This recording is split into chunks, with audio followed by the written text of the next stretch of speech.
मोदी जी, ये जो चांद है ये हमारे खुदा ने मोमिनों की इबादत के लिए बनाया है। हमारे खुदा ने चांद बनाकर पहले उसकी ज़मीन पर बकरी चढ़ाया था, ठीक है। वह वक्त की संपत्ति है, उस पर कब्जा करने का तुम्हारा जो मनसूबा है उसको दिमाग से निकाल दो। हमारे मजहब के साथ छेड़छाड़ की जा रही है। चांद जो है वो कुरान में लिखा हुआ है कि वो मोमिनों की प्रॉपर्टी है। उस पर तुम्हारा कब्जा करने का जो कोशिश है वो बिल्कुल बर्दाश्त नहीं किया जाएगा। वो हमारी मिल्कियत है। कितनी बार हम इसको चिल्ला चिल्ला के कहें कि जो मोमिनों की मिल्कियत है उस पर तुम कब्जा करने की कोशिश बिल्कुल ना करो, हरगिज़ ना करो। हाँ मोदी जी, बात सही कह रहे हैं मवैसी जी। जैसा चांद को देख के आज नहीं, जब से ये दुनिया ये धरती बनी है तब से हम लोग अपने त्यौहार मनाते चले आ रहे हैं। चांद के हिसाब से सारा काम होता है। जब उसकी ज़मीन पर हमारे खुदा वसल्लम ने बकरी चढ़ा लिया तो हमारी प्रॉपर्टी हो गई ना। तो हमारी प्रॉपर्टी पर नाजायज़ कब्जा करने की कोशिश तुम्हारी ये गलत है। यह पूरी तरीके से नाजायज़ है और नाजायज़ काम हम लोग बर्दाश्त नहीं करते हैं। अरे तो बकलोल पहले बता देता इस चीज़ को, आज के 40-45 दिन पहले बता दिया होता तो जौन राकेट चंद्रयान को लेकर गया है उसके नोक पे तुमको बांध देता। तुम्हारे जैसे 10-15-20 को और बांध देता। तुम जाके वहाँ बकरी चराता, ऊँट चराता, भैंसा चराता, कुत्ता भी चरा लेता। अब फ़ायदा क्या है बेटा? अब तो जो होना था हो गया। वहाँ जाके झंडा गाड़ आए हैं। अब झंडा गाड़ दिया तो हमारा हो गया ना। अब कुछ नहीं हो सकता है। तुमको पहले चीखना चिल्लाना चाहिए था। अगर तुम्हारे खुदा ने चांद को बनाया था तो पहले बता देता तुम, तो कुछ उसका इलाज भी कर देते हम। खैर अब फड़फड़ाने से कुछ नहीं होगा। मोदी जी आप ही बताओ, हमारा तो दिमाग काम नहीं कर रहा है इसकी बंडलबाजी सुन के। नहीं तो मवेशी जी, आपने समय रहते कुछ बोला नहीं ना। जैसे अगर आपके जैसे जो 10-20 हैं इस देश के अंदर, इनको इसी रॉकेट के साथ चंद्रमा पे पहुंचा दिया जाता तो इस देश की आधी से ज़्यादा राजनीतिक समस्या समाप्त हो जाती। जितना कचरा है एक साथ है ख़त्म हो जाता।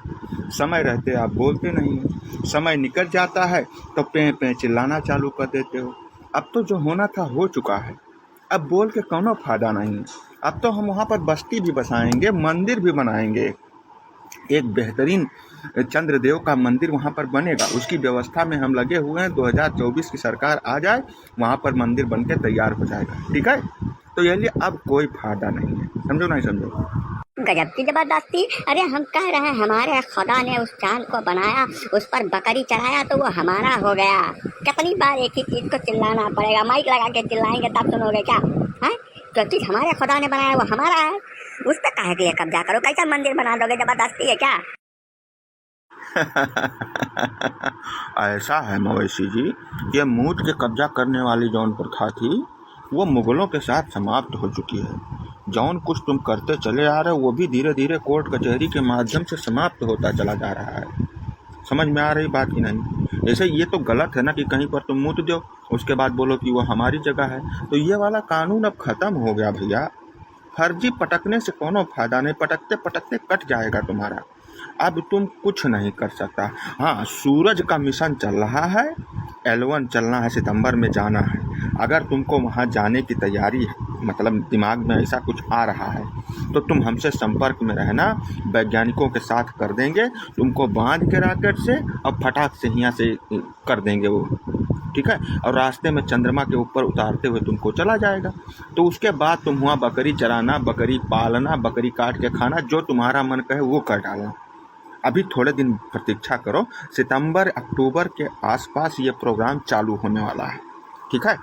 नहीं, हमको जला के मारने की कोशिश है। सीधे सीधे सूरज इतना गर्म है, वहाँ पहुँचने के पहले हम लोग जल कर मर जाएंगे। जबरदस्ती कर रहे हो, ये तुम लोगों का प्लानिंग है, ठीक है। प्लान करके तुम लोग हर चीज़ करते हो। हमको मरना नहीं है, खाली इतना चेतावनी देने आया हूँ। चाहे उसको धमकी समझो चाहे चेतावनी, हमारे चांद पर कब्जा छोड़ दो। बस ससुर चिरकुट गुंडा बदमाश फटीचर नौटंकी बतवाता है। चले जाओ यहाँ से। गार्ड बड़े खतरनाक है, तुम्हारे बाप हैं। अब मैं दोबारा कहूँ खूंटा पे बैठा दिया हाथ से देनी तो तबीयत तुम्हारी बिल्कुल सही हो जाएगी। जाओ, भाग जाओ यहाँ से, बिना मतलब के नाटक न करो। जाओ जाओ जाओ।